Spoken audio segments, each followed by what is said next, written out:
All right, guys and girls, we are into the emergency department. Thanks for sticking around on the Always Moto podcast / YouTube channel. Yes, that's right. If you're watching, you should be listening. If you're listening, you should be watching. That all worked, didn't it? Makes sense? Yeah, of course. Yeah, good. All right, let's jump into the emergency department or lack of an emergency department this week after Super Motocross from Charlotte.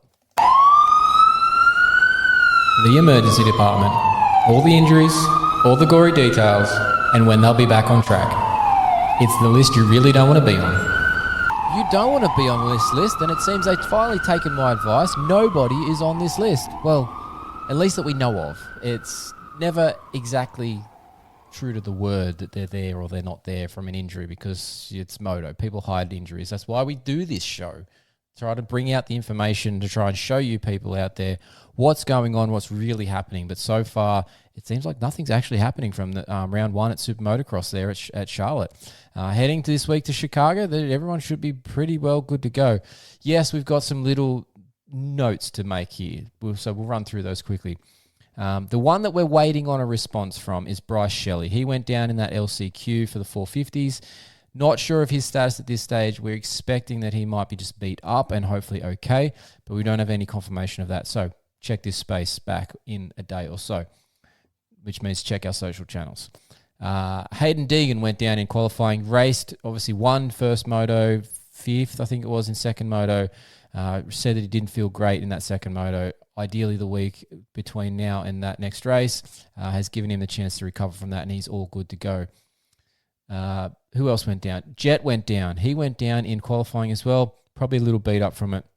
Seemed okay to come back for second in that second moto there for the 450s, but he went down.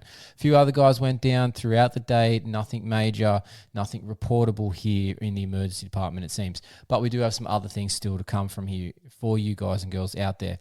Just an update on Carson Mumford. Yes, he was sick. He didn't race Moto 2. It seems that whatever has been causing him to be unwell during the week, he had no energy left for the second moto and wasn't unable to race.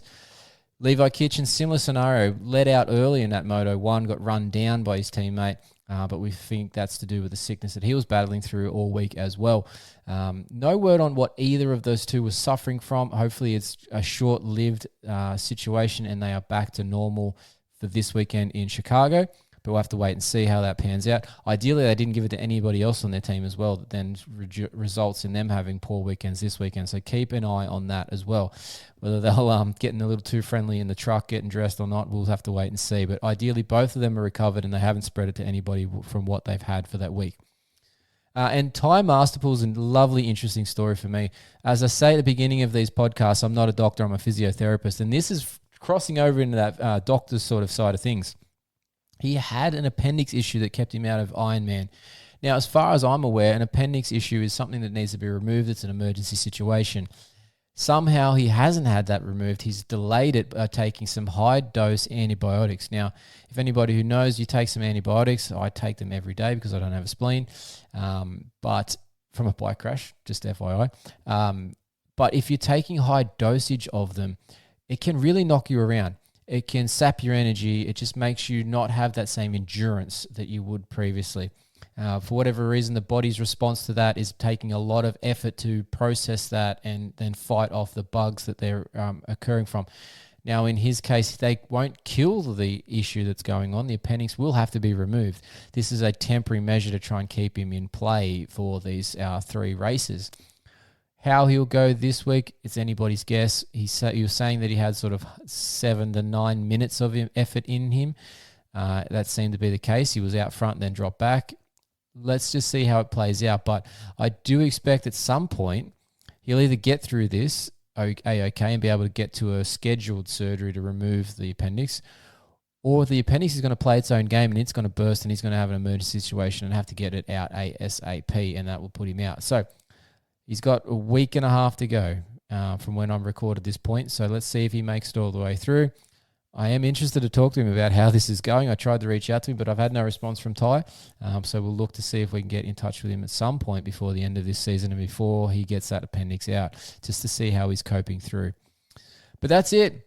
That's all we have. The emergency department is not our usual thing. Normally there's a broken leg, a broken wrist, a dislocated shoulder, plenty of things to usually go through. What was it that caused this to have a shorter / non-existent list? I don't know. Maybe it's the fact that we have the higher quality riders only on the track, and we have obviously because of that we have a reduced number because it's the playoffs. We've cut out all of those sort of privateer 40 plus position riders not on track. So one, the track's not breaking down as much, but also there's not as many people out there in each session. So there's plenty of room for them to all move about, and the skill level's a lot higher. So hopefully that was a reason. But let's see what happens at round 2.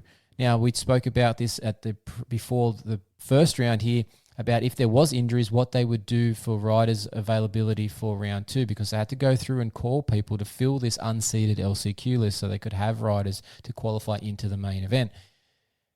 They didn't lose anybody, so my question remains unanswered. So we'll have to see if we have an injury in round 2. What happens for the riders list at round 3? Will they be looking to call somebody else, or will, with the 1 round remaining, just go with the riders that they have available? We'll have to wait and see. Until then, stick around. We'll have another one of these episodes next week. So make sure you subscribe to the YouTube channel, like the video, leave a comment about if you know anything that we don't know anything about in terms of injuries in the sport. If you want us to check into a particular injury, drop a comment below. If you're listening on the podcast, stick around. We've got more to come. Thanks for watching.